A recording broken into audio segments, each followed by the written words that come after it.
Praise the lord.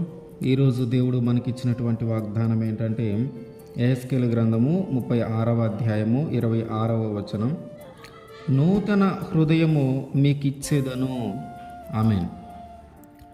కఠినమైన మాటలు మాట్లాడుతూ కఠినమైన నిర్ణయాలను తీసుకుంటూ వీళ్ళు బండలాంటి వాళ్ళు, కఠిన హృదయం కలిగిన వాళ్ళు, కరుడుగట్టిన లాంటి వాళ్ళు అని అనిపించుకుంటున్న మనకు దేవుడు ఒక నూతనమైన హృదయాన్ని ఇవ్వబోతున్నాడు.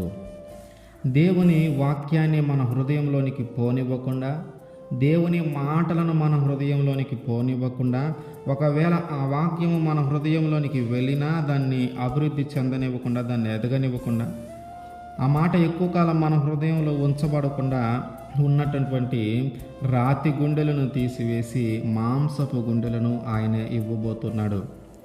ఈ కఠినమైన మనుషులలాగా ఉన్న మనలను తిరిగి సౌమ్యమైన వ్యక్తులుగా, మంచి స్వభావము కలిగిన వ్యక్తులుగా ఆయన మార్చబోతున్నాడు. దేవుని వాక్యానికి వ్యతిరేకంగా, దేవుని మాటలకు వ్యతిరేకంగా కఠినంగా ఉంటూ నిర్ణయాలు తీసుకున్నటువంటి మనలను దేవుని వాక్యము వినేటటువంటి వ్యక్తిగా, దేవుని వాక్యము మన హృదయంలోనికి చేరేటటువంటి వ్యక్తిగా దేవుడు మార్చబోతున్నాడు. ఆయన రాతి గుండెలు అనే దానికి ఉపమానంగా ఆ రాతి నేల మీద పడిన విత్తనాలను గురించి మాట్లాడుతూ ఉన్నప్పుడు, ఆ విత్తనాలు రాతి మీద పడినప్పుడు మొదట ఉన్న కొంచెము మట్టితో, ఆ రాతి దగ్గర ఉన్నటువంటి కొంచెము మట్టితో ఆ మొక్క అయితే మొక్క అయితే రావటం ప్రారంభమైంది. కానీ ఎప్పుడైతే దానికి అడుగున రాతి నేల ఉందో, రాతి ఉందో, రాళ్ళు ఉన్నాయో, దానికి ఈ వేరు ఏం చేసిందంటే ఆ రాతిని తన్నుకొని కిందకు వెళ్ళలేకపోయింది. కాబట్టి దానికి సరైన ఏర్పాటు కాలేదు. దానిని బట్టి ఏం జరిగిందంటే ఆ మొక్క ఎదగటం ఆగిపోయింది. ఆ మొక్క కొన్ని రోజులకి ఎండిపోయింది. అంటే అటువంటి వాక్యం అనే విత్తనము మన రాతి గుండెలోకి వెళ్ళటానికి కష్టమవుతున్నటువంటి ఆ సమయంలో మన హృదయంలోనికి, ఈ రాతి హృదయంలోనికి దేవుని వాక్యము రావాల్సి ఉంది.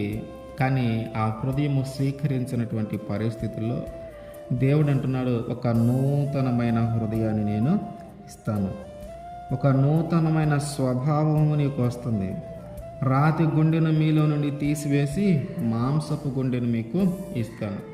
నీ ప్రవర్తన మార్చబడుతుంది, నీ ఆలోచనలు మార్చబడతాయి, నీ తలంపులు మార్చబడతాయి, నీ కోపము మార్చబడుతుంది, నీ మాటలు మార్చబడతాయి, నీ చూపు మార్చబడుతుంది. ఎప్పుడు ఒక నూతన హృదయము మనకి ఇచ్చినప్పుడు. ఇంతకుముందు ఎవరైతే బండలాంటి వాళ్ళని మన గురించి సాక్ష్యం చెప్పారో, ఇప్పుడు వాళ్ళే మన గురించి చాలా మంచివాడు, చాలా సౌమ్యుడు అని వాళ్ళే మన గురించి సాక్ష్యము పలికేలాగున దేవుడు మన జీవితంలో ఒక నూతనమైన హృదయాన్ని ఇవ్వబోతున్నాడు.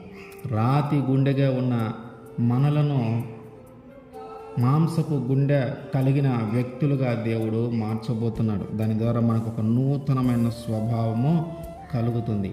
పాత సాక్ష్యము కంటే ఇప్పుడు ఒక గొప్ప సాక్ష్యాన్ని దేవుడు మనకి అందించబోతున్నాడు. ఆమేన్.